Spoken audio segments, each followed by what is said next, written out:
Ophelia Hanyama Urum was born and raised in a little village in Zambia. Today, Ophelia lives in Stockholm with her Danish husband and her 2 children. 17 years ago, Ophelia was tested HIV positive. What is positive for me with HIV is like I'm actually here now. HIV and AIDS do not know any borders. Being HIV positive in a Western country like Denmark, we can help you. Ophelia's story began back in 1991 when she visited the hospital in Sweden. But it is so clear. I didn't voluntarily go for a test. I don't think I would have in 1990 because I wasn't part of that society that was vulnerable or much more HIV tagged. As far as I knew, you had 4 groups of people that would have HIV. So for me, I went there because I was pregnant with my same boyfriend who left me. So I was pregnant for the second time with him after my holiday in Zambia. All of the tests looked fine, the doctor said, except from the HIV test that had turned out positive. I actually laughed. I'm thinking, look, no. The fact that I'm a black African does not mean every black African has AIDS. He says, no, you don't have AIDS. You have HIV. That would lead to AIDS. And then he explained what AIDS was. So I don't want to go into that detail because I don't remember what he said. I think he talked to me for more than 30 minutes. I only remember HIV and AIDS. Those are the 2 words. In Denmark, there are approximately 5,000 people who are HIV positive. One of the places they can get tested and get treatment is at Elsinore Hospital in Northern Zealand. Lars Nielsen is head of department and works with the HIV virus.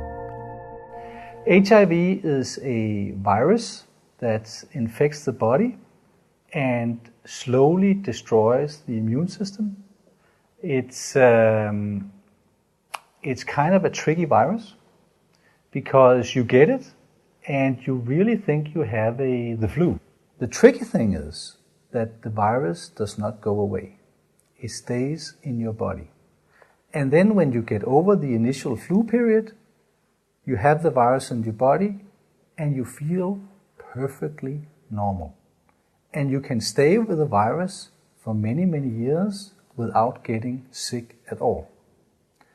And in this period, you can infect others without knowing it.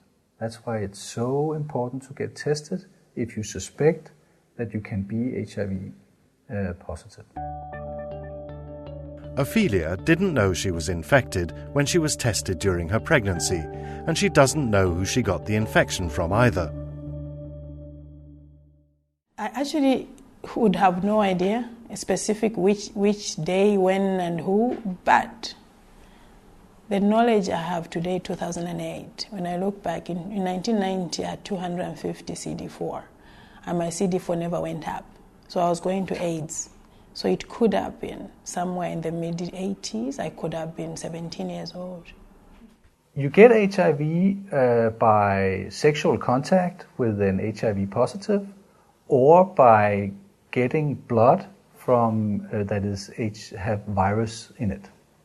You get tested for HIV by going to your doctor or going to an infectious disease clinic or any clinical facility and ask for an HIV test. And you can, in several places, you can get tested anonymously, and then you can get tested.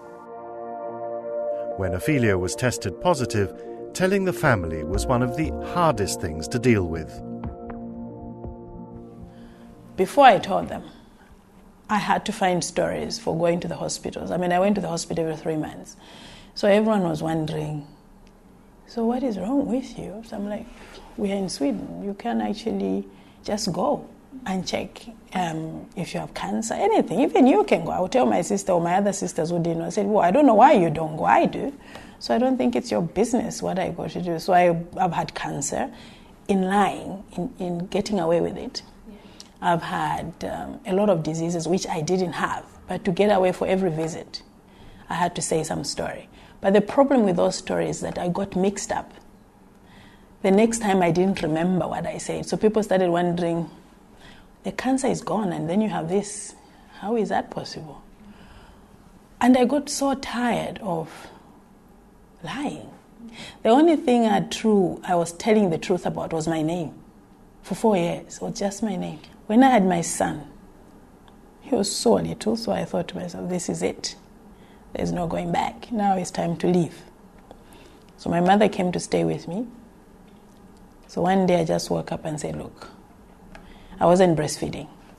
And my mother is a typical Zambian woman. She had 12 children. She breastfed all of them for 2 years. So she says to me, okay, so what is this? I said, well, Europe, Sweden, you don't have to breastfeed. And I was thinking to myself, why am I saying that? I just said one day, I said, look, woman, I'm HIV positive, actually, so I'm not allowed to breastfeed, period. Are you happy now? So I said it in a very, no feelings at all. So I detached myself from the statement. So that's how I told everyone. And then I realized that my mother just said, oh, I thought there was something wrong. She didn't do anything. She didn't talk about it. When I talked about it, then she talked, but she didn't bring it up.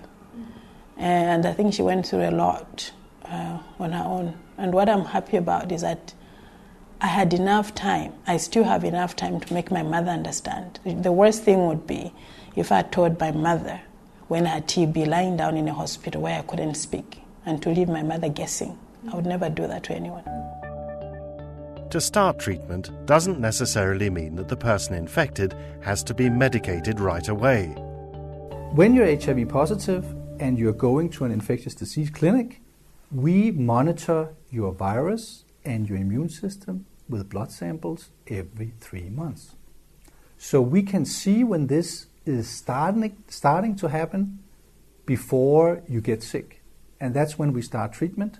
So the treatment will be started before you feel sick and before it totally destroys your immune system.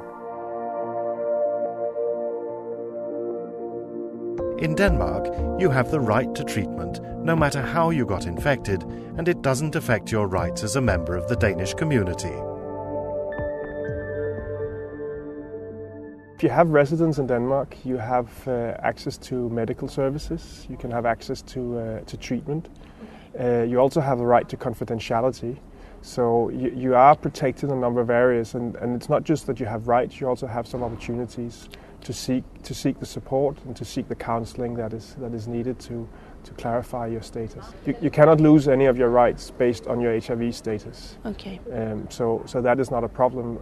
To the contrary, it's very important to clarify your status so you can get timely support and medication and Ophelia had an abortion back in 1990 when she found out she was HIV positive. 4 years later, she'd learned more about the infection and was expecting again. So in 1994, I got pregnant. I met a wonderful Swedish man.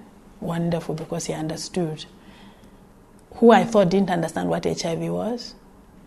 And I got pregnant. That's when I started my medication. So the first medication I took was to prevent HIV from me to my child. So I was on monotherapy. I was taking one drug in 1994. So that's when I was introduced to a drug for HIV. For the professor and research specialist Jan Gerstoft at Rigshospitalet, concerns regarding pregnancy and HIV are of great importance.